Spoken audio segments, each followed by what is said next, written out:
me gustaría leeros porque encierra todo lo que os he dicho y lo que no os he dicho. La ley del arco, que está al término de este libro. La ley del arco no la he escrito yo, la escribió un amigo mío, André Malví, que en estos momentos está volviéndose a poner de moda, que era una especie de alquimista moderno, un tipo extrañísimo, extravagante, estrafalario a más no poder, que aquellas personas que seguían mis programas de televisión, cuando todavía había programas de televisión en los que se podía hablar, y hablar con extensión, y hablar con calma, y hablar con buena educación, bueno, André Malví venía a ellos. Yo tengo que intervenir el día 29 en una sesión de homenaje a Aute, y estaba un poco pensando esta misma mañana, mientras venía a Ávila, en lo que voy a decir en esa sesión. Y claro, me estaba dando cuenta de que yo en los años 80 inicié un programa de televisión que se llama El Mundo por Montera, un programa famosísimo porque fue el programa en el que se emborrachó Arrabal, y seguro que ese episodio lo conocéis todos porque es el programa de televisión más visto en la historia de la televisión española. Lamentable, porque aquello no era más que una anécdota sin ninguna importancia, y estuvimos años y años haciendo cosas similares a las que hoy estamos haciendo aquí. Bueno, yo allí, y digo yo porque bueno, fui yo quien creé ese programa y quien fui convocando a una serie de contertulios que venían a él habitualmente, y uno de ellos era Aute, otro de ellos era Escotado, otro de ellos era José María Poveda, psiquiatra que acaba de morir, igual que Escotado. Aute también, en fin, ha muerto a lo largo de la pandemia. Arrabal todavía no ha muerto, pero en fin, está malito el pobre. Y me daba cuenta, pensando en esa generación, creamos lo que yo llamaba un grupo de Brownsbury, a la española, que era Escotado, que era Poveda, que era André Malví, que era Luis Racionero, otro que murió también hace aproximadamente año y medio, y me daba cuenta, digo, bueno, esto que yo voy a hacer el día 29 es una sesión fúnebre, es un requiem, están todos muertos menos yo. André Malví también está muerto. Entonces, esto impresiona, y te sientes un poco culpable, y dices, caramba, oye, todos estos que hicimos...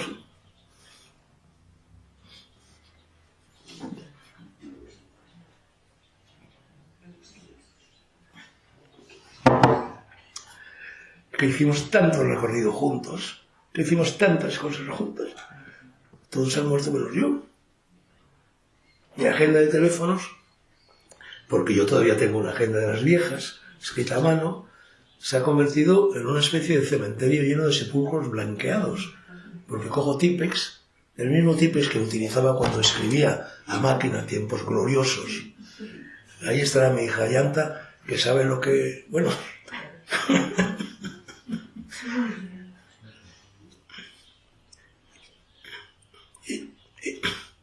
Ella sabe muy bien la importancia que la máquina de escribir tuvo en mi vida y en la suya, y en la de todos mis hijos.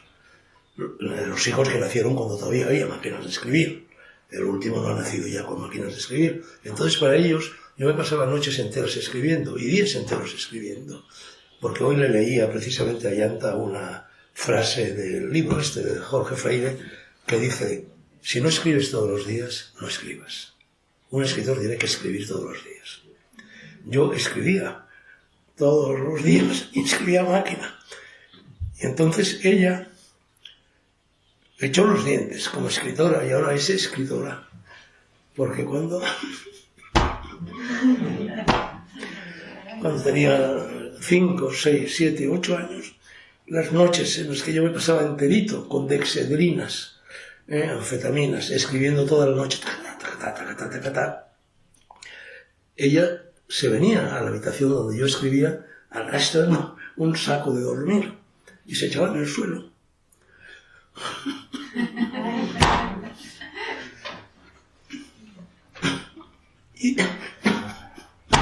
Era una canción de cuna, ¿no? Era el grillo del hogar. Y el tableteo de la máquina, a los ojos de una niña, era: papá vive, papá vigila, papá está despierto, papá cuida de mí.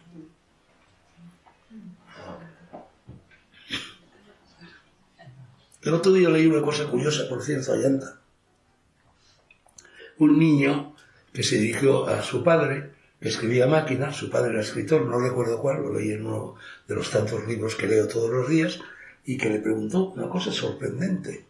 Le dijo: papá, pero cuando tú escribes a máquina, ¿qué es lo que tú escribes? ¿Lo negro o lo blanco? Es decir, lo que está entre las líneas o las líneas, cosa que verdaderamente es muy sutil, porque claro, es el silencio, lo que está entre las líneas es lo que sostiene lo que está en las líneas, es lo que las explica en definitiva, es el inconsciente de lo que se escribe, ¿no? Bueno, entonces decía que esto lo escribió André Malví y se lo dedicó a su hijo, ¿cómo no? Mi otra hija, la tercera, Aixa, que vive encima de mí ahora, el barrio de Malasaña, me contaba, ahora ya no ha cambiado la orografía de esta casa, pero yo vivía en el piso de abajo y mi despacho tenía unas ventanas que daban a un patio y ella dormía en el piso de arriba. Le había cedido yo un piso allí y allí sigue, donde había otros ventanos que daban al mismo patio. Y entonces cuando yo me pasaba la noche entera escribiendo, ella oía, porque salía por la ventana y se colaba por ella la máquina de escribir que sonaba. Y fue en definitiva ella la que me dijo: la tranquilidad que me entra cuando oigo la máquina de escribir. Bueno, Emma sabe que hoy en mi casa de Castilfrío la máquina de escribir es un altar para mí. Tengo como 30 máquinas de escribir colgadas de las paredes, puestas por todas partes, enmarcadas, etcétera, porque, no sé, la máquina de escribir para mí ha sido la vida. Bueno, pues André Malví escribió para regalárselo a su hijo, Mazulín, cuando el hijo acababa de cumplir 12 años, 10 puntos, que son la ley del arco. El lenguaje que se utiliza aquí es un lenguaje metafórico. Yo os ruego que hagáis todo lo posible para entenderlo.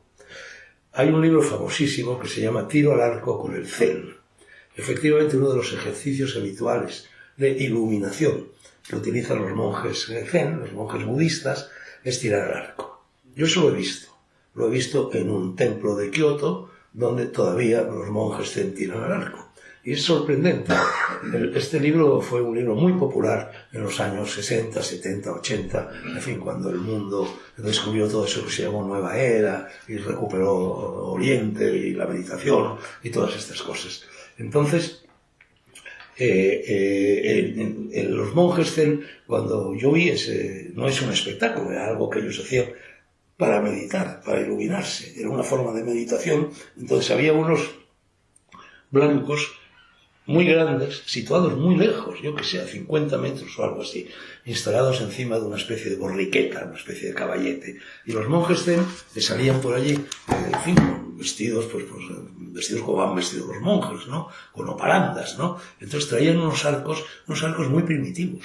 Nada que ver con los arcos que utilizan en los Juegos Olímpicos, de borde olímpico, muy primitivos realmente, pero al mismo tiempo muy vigorosos, muy poderosos, con una madera muy fuerte, con una cuerda que los tensaba también muy fuerte, y gigantescos. Entonces se colocaban y agarraban el arco con suprema indiferencia, lo cogían así, cogían la flecha y ¡zas!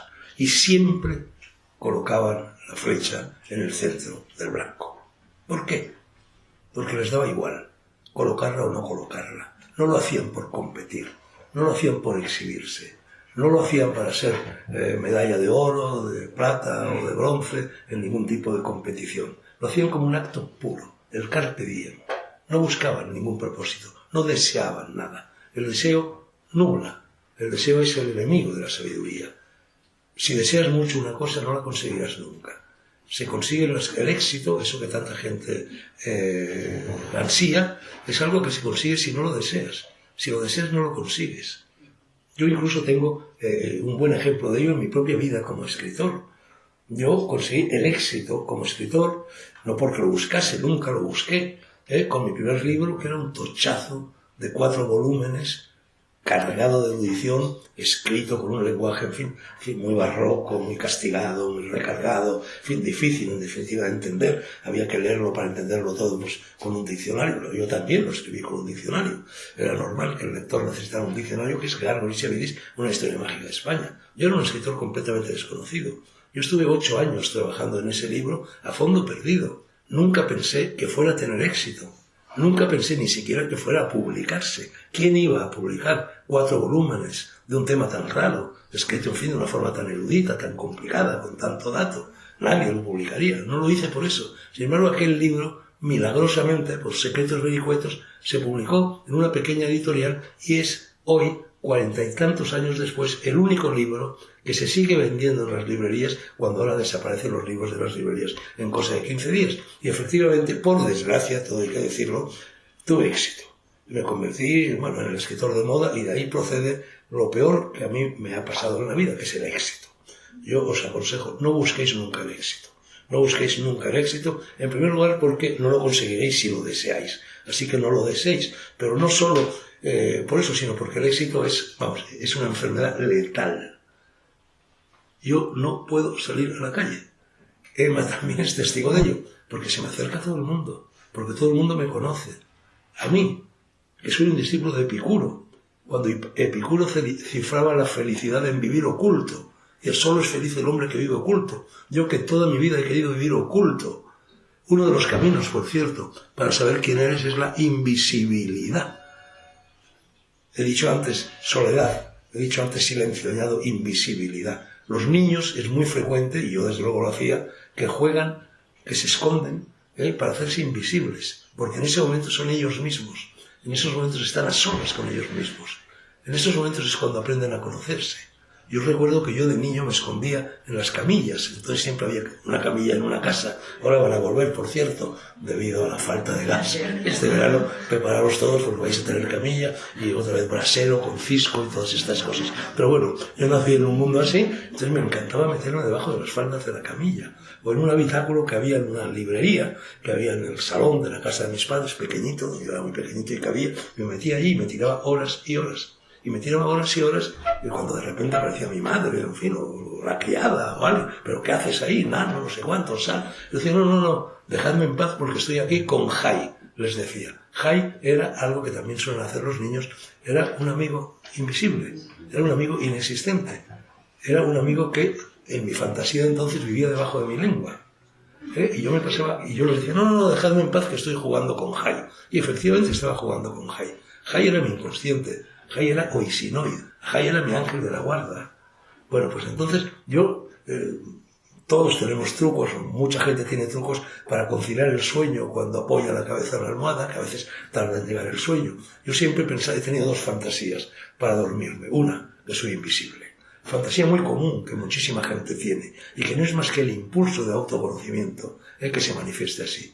Y el otro es ser el último hombre vivo, ser Robinson Crusoe. Lo malo de ser Robinson Crusoe es que luego va y aparece viernes. Y ya estropea todo el asunto, ¿no? Pero bueno, entonces decir lo del éxito es tremendo porque es que yo, por culpa de ese éxito no deseado, inconcebible, no puedo salir a la calle. Yo que quiero vivir oculto. A mí que lo que me gusta es pasar inadvertido. Yo que en mi casa de Castelfrío, del pueblo soriano, tengo un azulejo que dice el verso de Miguel Hernández, Dios solo soy yo cuando estoy solo, y otro que dice visita no acordada, visita no deseada. No puedo salir a la calle a tomarme una cerveza en la esquina, porque siempre hay un maldito pelmazo que se me acerca, hombre dragón, tal, soy fan suyo. Lo peor que puede tener un escritor es tener fans. A mí lo de fan me exaspera. Ojo, porque muchas veces los eleusinos que viven hasta dicen, yo soy fan suyo, por favor, no me digáis nunca nadie lo de fan. Fan tienen los futbolistas, fans tienen los cantantes. Un escritor no tiene fan. Un escritor lo único que tiene que tener es lectores y punto. Se acabó. Y la forma de conocer a un escritor es leerlo. Continuamente se pone, y esto es fruto del éxito no deseado, se pone en contacto conmigo gente que no conozco, que me llegan por un correo electrónico, por teléfono o por la calle. Hombre, es que yo tengo muchas ganas de conocerle. Digo, bueno, pero eso no significa que yo tenga ganas de conocerle a usted. Es que de hecho no lo conozco, ¿no? Bueno, procuro decirlo de una forma, en fin, simpática, no agresiva, pero es verdad. Y es que la gente cree que los escritores estamos a disposición de la gente. O sea, a nadie se le ocurre llamar a la puerta de un notario a las 12 del día. Se supone que el notario está ahí con el pasante y está trabajando. En cambio, la gente cree que si eres escritor, y de hecho, bueno, también Ayanta o Emma lo han vivido en repetidas ocasiones, pues pueden llamar a la puerta de tu casa y decir, no, es que vengo a conocer a Dragó. A lo mejor Dragó en estos momentos está, en fin, en un momento de inspiración sublime y está escribiendo páginas memorables o está desesperado luchando contra el folio en blanco. Bueno, todo esto venía a cuento de la ley del arco. Entonces los monjes zen, como les digo, siempre colocan la flecha en el centro de la diana. Y mi amigo André Malví escribió la ley del arco para que su hijo aprendiera a vivir y aprendiera a ser él. Son 10 puntos. Fijaros bien. 1. El arco, la flecha, la diana y el arquero son una sola y misma cosa. Todo en el universo está unido. 2. Tirar con arco es establecer un puente entre las cosas. 3. La conciencia en el arte del arco se llama trayectoria. 4. No se puede tirar una flecha contra una vida porque la flecha misma es vida. 5. La diana es siempre el retrato del arquero. 6. La flecha es la conciencia del arquero. 7. El arco es el arquero. 8. El maestro arquero es arco, es flecha, es diana, es trayectoria. 9. El maestro arquero no necesita ni usa jamás arco, flecha o diana, porque él es todo eso y siéndolo es el universo. Y 10. El maestro arquero es maestro antes que arquero. Coloquio.